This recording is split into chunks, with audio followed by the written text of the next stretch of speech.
കേരളത്തിലെ രാഷ്ട്രീയ ചരിത്രത്തിൽ ഉപതെരഞ്ഞെടുപ്പുകൾ എന്നും ആവേശകരമായ പോരാട്ടങ്ങൾക്കാണ് സാക്ഷ്യം വഹിച്ചിട്ടുള്ളത്.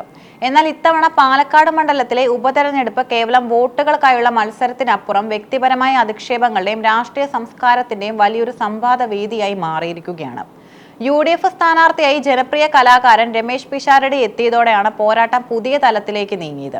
ഇതിനിടെ CPM നേതാവ് ഡോക്ടർ തോമസ് ഐസക് നടത്തിയ കോമാളി പരാമർശവും അതിന് പിഷാരടി നൽകിയ പക്വമായ മറുപടിയും കേരള രാഷ്ട്രീയത്തിൽ വലിയ ചർച്ചകൾക്ക് വഴി തുറന്നിരിക്കുകയാണ്. പാലക്കാട് മണ്ഡലത്തിലെ ഇടതുപക്ഷ പ്രചാരണ യോഗങ്ങൾക്കിടയിലാണ് തോമസ് ഐസക് രമേശ് പിഷാരടിയെ ലക്ഷ്യം വെച്ച് വിവാദ പരാമർശം നടത്തിയത്. കോമാളി വേഷം കെട്ടുന്നവരെ സ്ഥാനാർത്ഥിയാക്കിയിട്ട് എന്ത് കാര്യം എന്നതായിരുന്നു ഐസക്കിന്റെ ചോദ്യം. ഒരു പ്രൊഫഷണൽ കലാകാരൻ എന്ന നിലയിൽ പിഷാരടി സിനിമയിലും ടെലിവിഷനിലും ചെയ്ത വേഷങ്ങളെ രാഷ്ട്രീയമായി തരം താഴ്ത്താനാണ് ഐസക് ശ്രമിച്ചത്.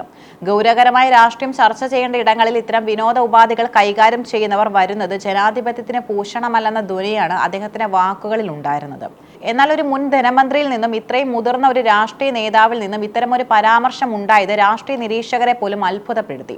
ഒരു വ്യക്തിയുടെ തൊഴിലിനെ പരിഹസിക്കുന്നത് രാഷ്ട്രീയ മര്യാദയ്ക്ക് നിരക്കാത്തതാണെന്ന ആക്ഷേപം അപ്പോൾ തന്നെ ഉയർന്നു.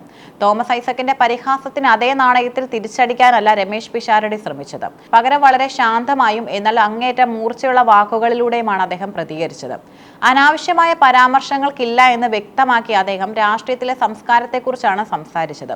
പിഷാരടിയുടെ പ്രതികരണത്തിലെ പ്രധാന പോയിന്റുകൾ ഇവയാണ്. സംസ്കാരം എന്നത് തെരുവിലിറങ്ങി സമരം ചെയ്താൽ കിട്ടുന്ന ഒന്നല്ല, അത് വ്യക്തിത്വത്തിന്റെ ഭാഗമാണ്. തനിക്ക് രാഷ്ട്രീയത്തോടൊപ്പം പാരമ്പര്യമായി കിട്ടിയ ഒരു സംസ്കാരം കൂടി ഉണ്ടെന്നും അദ്ദേഹം ഓർമ്മിപ്പിച്ചു. വ്യക്തിപരമായ അധിക്ഷേപം നടത്തുന്നവർക്ക് സംസ്കാരത്തിന്റെ കുറവുണ്ടെന്ന പരോക്ഷമായ വിമർശനമായിരുന്നു ഇത്. CPM എപ്പോഴാണ് കലാകാരന്മാരെ വെറുക്കാൻ തുടങ്ങിയതെന്ന ചോദ്യം പിഷാരടി ഉന്നയിച്ചു. ഇടതുപക്ഷ പ്രസ്ഥാനങ്ങൾ എന്നും കലയെ സാഹിത്യത്തെയും ചേർത്ത് പിടിച്ചിട്ടുള്ളവരാണെന്ന് അവകാശപ്പെടുമ്പോഴും തങ്ങളോടൊപ്പം നിൽക്കാത്ത കലാകാരന്മാർ അവർക്ക് എങ്ങനെ കോമാളികളായി മാറുന്നു എന്ന വൈരുദ്ധ്യം അദ്ദേഹം ചൂണ്ടിക്കാട്ടി. തോമസ് ഐസക്കിനോട് തനിക്ക് സ്നേഹം മാത്രമാണ് ഉള്ളതെന്നും അദ്ദേഹത്തോടൊപ്പം നിന്ന് ചെളിവാരി എറിയാൻ താൻ ഇല്ലെന്നും പിഷാരടി പറഞ്ഞു. ഇത് വോട്ടർമാർക്കിടയിൽ പിഷാരടിയുടെ പ്രതിച്ഛായ വർദ്ധിപ്പിക്കാനും സഹായിച്ചു.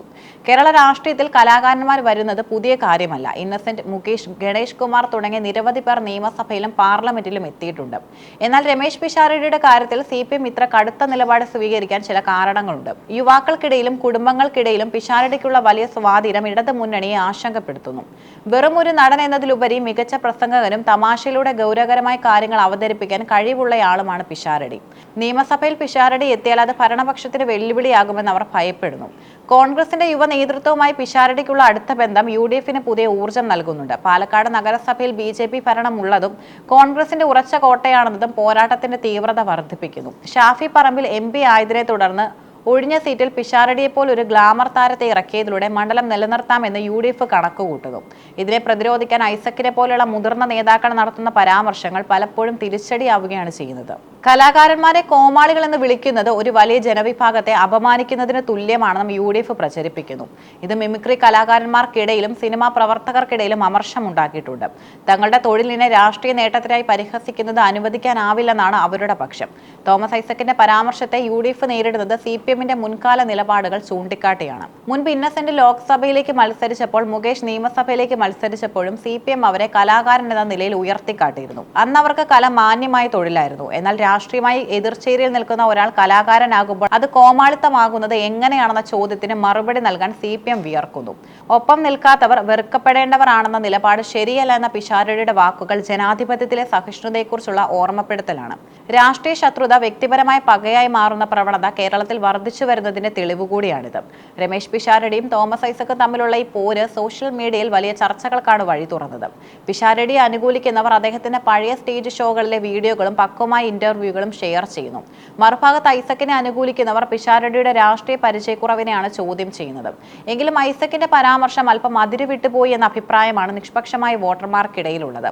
രാഷ്ട്രീയ സംവാദങ്ങൾ വികസനത്തെക്കുറിച്ചോ നയങ്ങളെക്കുറിച്ചോ ആകേണ്ടതിന് പകരം വ്യക്തികളുടെ തൊഴിലിനെ കളിയാക്കുന്നത് രാഷ്ട്രീയത്തിന്റെ നിലവാര തകർച്ചയാണ് കാണിക്കുന്നത്. പാലക്കാട്ടെ വോട്ടർമാർക്ക് മുന്നിൽ ഇപ്പോൾ രണ്ട് തരം രാഷ്ട്രീയ ശൈലികളാണുള്ളത്. ഒന്ന്, അനുഭവ സമ്പത്തുള്ള രാഷ്ട്രീയക്കാരന്റെ അധികാര ഗർവോടെയുള്ള വാക്കുകൾ. രണ്ട്, ഒരു കലാകാരന്റെ വിനയത്തോടെയുള്ളതും എന്നാൽ തന്റേടത്തോടെയുള്ളതുമായ പ്രതികരണം. രമേശ് പിഷാരടിയുടെ സംസ്കാരം എന്ന പ്രയോഗം വരും ദിവസങ്ങളിൽ UDFന്റെ പ്രധാന പ്രചാരണ ആയുധമായി മാറും.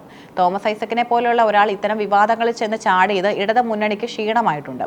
കലയെയും കലാകാരനെയും ബഹുമാനിക്കുന്ന ഒരു സമൂഹത്തിൽ അവരെ അവഹേളിക്കുന്നത് വോട്ടായി മാറില്ലെന്ന് ചരിത്രം തെളിയിച്ചിട്ടുമുണ്ട്. പാലക്കാട്ടെ ജനങ്ങൾ ആരുടെ സംസ്കാരത്തിനാണ് മാർക്കിടുന്നതെന്ന് തെരഞ്ഞെടുപ്പ് ഫലം വരുന്നതോടെ വ്യക്തമാകും. പിഷാരടി പറഞ്ഞതുപോലെ രാഷ്ട്രീയം എന്നതൊരു സേവനമാണ്. അവിടെ വേഷങ്ങളല്ല, പ്രവർത്തനങ്ങളാണ് വിലയിരുത്തപ്പെടേണ്ടതും. ഒരു കോമാളി വേഷം കെട്ടുന്നവന് ജനങ്ങളുടെ സങ്കടങ്ങൾ മനസ്സിലാക്കാൻ കഴിയില്ലെന്ന് പറയുന്നത് മനുഷ്യത്വ വിരുദ്ധമാണ്. ആത്യന്തികമായി ജനങ്ങളെ ചിരിപ്പിക്കാൻ കഴിവുള്ളവർക്ക് അവരെ കരയിപ്പിക്കാതിരിക്കാനും അറിയാമെന്ന തിരിച്ചറിവ് രാഷ്ട്രീയ നേതൃത്വങ്ങൾക്ക് ഉണ്ടാവേണ്ടതുണ്ട്.